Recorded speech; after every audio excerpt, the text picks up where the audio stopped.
Hey guys, today I'm going to be discussing the book Mastery of Self by Christian D. Larson. It's an older book. I think it was published around the early 1900s. A really interesting book. So let's get into it. So he's talking about that man is made for attainment and achievement and to ever become greater and greater than he is now. And that's the purpose of life, is to promote that purpose. And in order to promote that purpose, he has to continually advance in becoming the master of himself. In order to awaken any power, the mind must act directly upon the state, and that every power in man originates inside, within himself, within his mind. He's saying that self-mastery is a never-ending pursuit, and even if you gain some form of mastery over your mind and your body today, tomorrow will bring forth new forces, talents, powers, and fields of consciousness that will also need to be controlled and directed if they're supposed to serve the greatest use. It's a continual process. He's saying life is not lived as intended unless man can master the purpose for which it was created. And he's saying that most people fail to use all their talents because they only have a limited control over their ability to use them. And that a person who has perfect control over himself can accomplish 2 to 5 times as much with a given talent than someone with the same talent who only has average self-control over himself. And that self-mastery is essential for those who are seeking to attain and achieve a lot in life, and even for the minor affairs of everyday life. And that lack of self-control is the direct cause of distress for millions of people worldwide because they can't control their feelings, their emotions, their thoughts, and their actions. And distress he defines as troubles, failures, and even sickness. And that to have health, happiness, and harmony, peace, power, and plenty, self-mastery is essential. And he says that true power over yourself is not based on anything, on trying to control something or control someone, but it's focused on doing your best work and being your best self each and every moment and every day at all times under all circumstances. And to be all you can be now and bring forth the very best that may exist within you. And to give your mind the power to make the best use of all your gifts and talents now. The true purpose of self-mastery is to make yourself more perfect, more competent, more useful, and not only to become much and achieve much, but to serve as an inspiration to others. And that you become an inspiration when you become the best that you can be and you achieve your greatest potential. He's saying that every step to greatness must be preceded by another degree in the mastery of yourself. And that we desire to achieve superiority not for the praise or for the applause that it brings, but to prove by example what man can do, or what we can do. And he's saying to master one's desires does not mean to suspend or deny those desires, but to give those desires more life and power and then direct them into the channels of action where the greatest and best results can be obtained. To feel a desire is simply to feel the presence of energy. The person who has attained self-mastery never destroys a single desire. He directs or redirects that energy from something destructive to something good and constructive, while the energy still exists within his body. And this is basically this concept of transmutation. The way to control yourself and become master of yourself is to control your mind. Only then will you be able to control and influence external events and circumstances. He's saying that negative mental states physically harm the body, whereas positive ones nourish and vitalize it.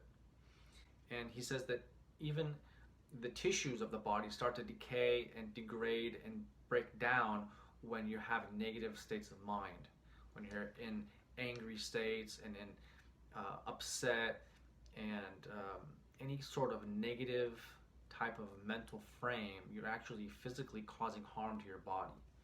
But whereas positive thoughts and positive mental states actually nourish your cells and bring energy and vitality to your body. This is really, really impressive and insightful that he knew this back when he wrote this book, because science has borne this out today, that negative mental states actually destroy your body and cause all sorts of sickness and illness to occur, like diabetes, and stress-related diseases are really prevalent, and that stress is the causal agent for many diseases nowadays. In chapter 6, he talks about not trying to influence. Don't try to influence anyone. He talks about control versus instructing, where he says to control a mind is to compel that mind to neglect its own power, whereas to instruct a mind is to inspire in that mind the desire to use its own power. And so he's saying, don't tell someone what is right, but show them what's right. And never try to compel others to change. Let them be, and they will want to change when they see that your change in life was worthwhile.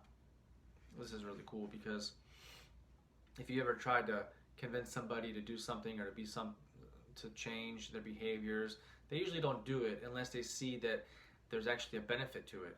So if you create the change in your life and they see there's a actual positive effect that is had on your life, that will prompt them to want to change. That will be the impetus for them to actually create change in their life and to take steps to change their own behaviors.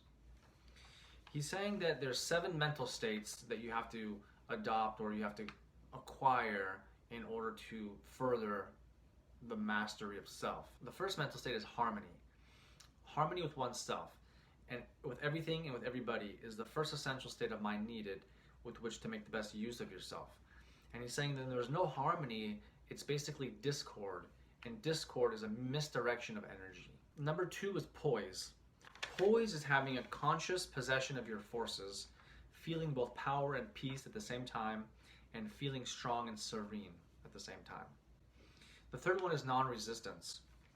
He's saying resistance scatters and wastes energy because it focuses on trying to control something and uses our willpower, whereas non-resistance accumulates energy and uses it constructively, making us stronger.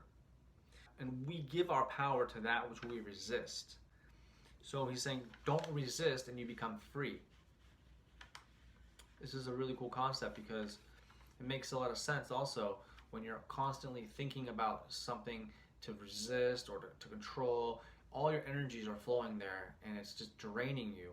But if you just let go and you let things be, kind of the Buddhist idea of just letting be, and kind of the Zen philosophy of just letting things be as they are and letting things go along and go with the flow, then you're more relaxed, you're more confident, you're more calm, you're more at peace, and you just don't have the stress in your mind and in your body. The fourth concept is receptivity, he says, which is attitude of responsiveness, and to place the mind in perfect touch with everything it may desire to receive. But since also the receptive mind is easily influenced and affected by everything, that one must control the environment and your associations so that they can reinforce his values or values he wants to encourage and not contrary values. And whenever you feel the energy and vibrations of positivity and encouraging thoughts and feelings, quiet your mind and enter more deeply into the feeling of those forces. That will allow you to cement those thoughts into your mind and create those vibrations within your body that will encourage those positive states of being. The fifth mental state is positiveness, and he's saying to only choose to allow superior thoughts to influence you. And it's the creative energies of our minds that produce our mental impressions, and the creative energies obey those vibrations that have the greatest power. And that the real secret of self-mastery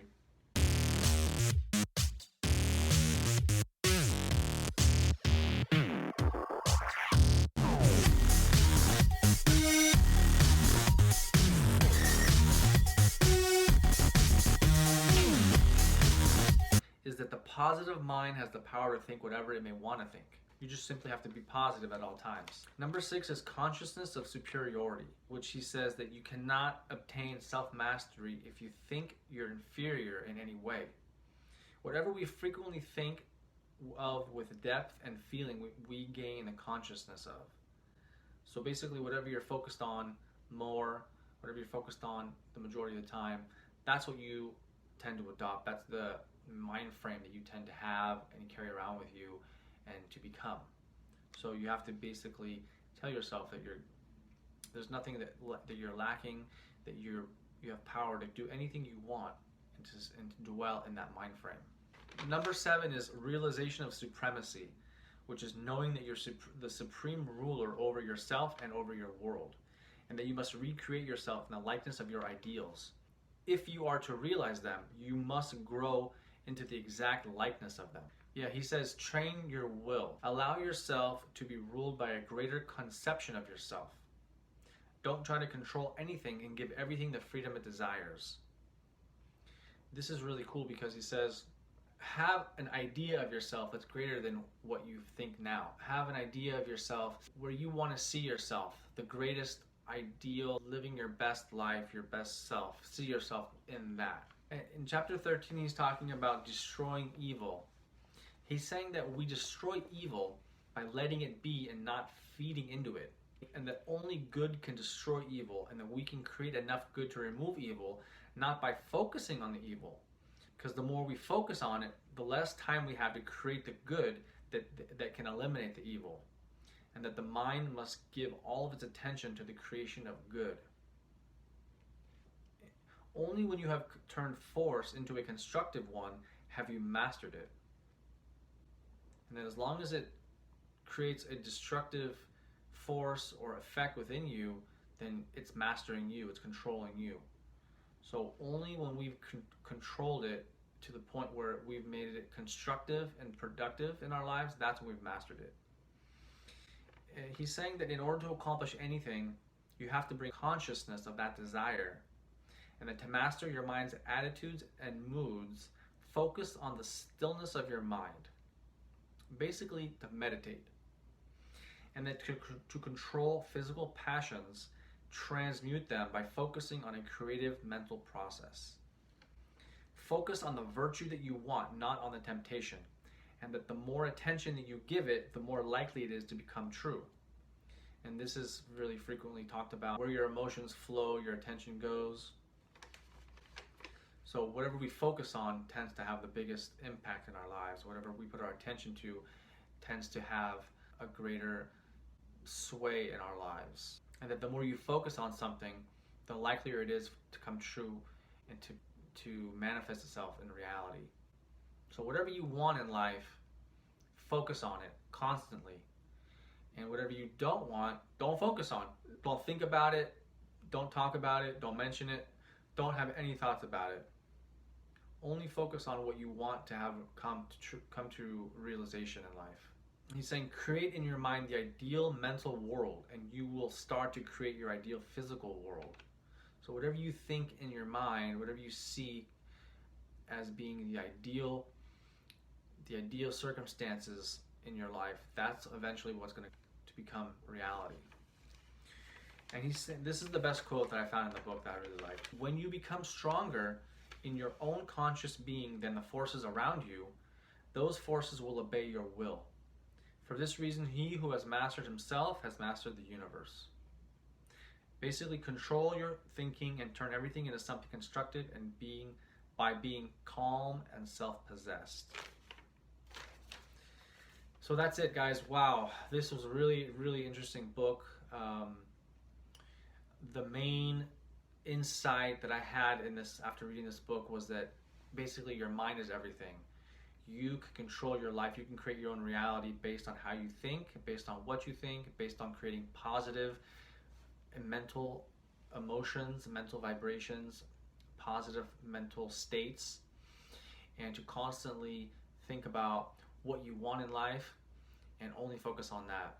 My main takeaway was that you only master something once you turn it into something constructive. And when you become constructive, the definition of constructive is for you. It's not for someone else. It's for what has been constructive in your life. What I really liked about this book was that these concepts he's talking about are repeated a lot in books that have been written since he wrote this book and since he's long passed away, which kind of just goes to show that these concepts are really permanent concepts in human psychology. And they've been around for a long time, probably much longer than he was around, and before he lived and after he lived. So these are just constant reminders that these concepts are incredibly powerful and incredibly insightful to bring change to someone's life. If you just implement them and you think about them and you search for the truth and you search for something that can help you, you can get there as long as you put them into practice. And like Aristotle says, excellence is not an act, it's a habit. So it's something that we do every day. So if you want to, create the life of your dreams, then focus on it every day. Focus on it constantly, every moment. Just have that vision in your mind's eye, and eventually you'll start putting it into reality, and it'll start coming into fruition because the universe will start to conspire, and you'll have no other choice but to make it a reality because you'll do things to make it true, and you'll start recruiting people, and you'll start doing things that will create those circumstances to bring forth what you want in your life. So I think this book is really powerful, really insightful, and I would recommend it for people who are interested in learning how to control their minds. So hope you guys enjoyed the video. See you in the next one.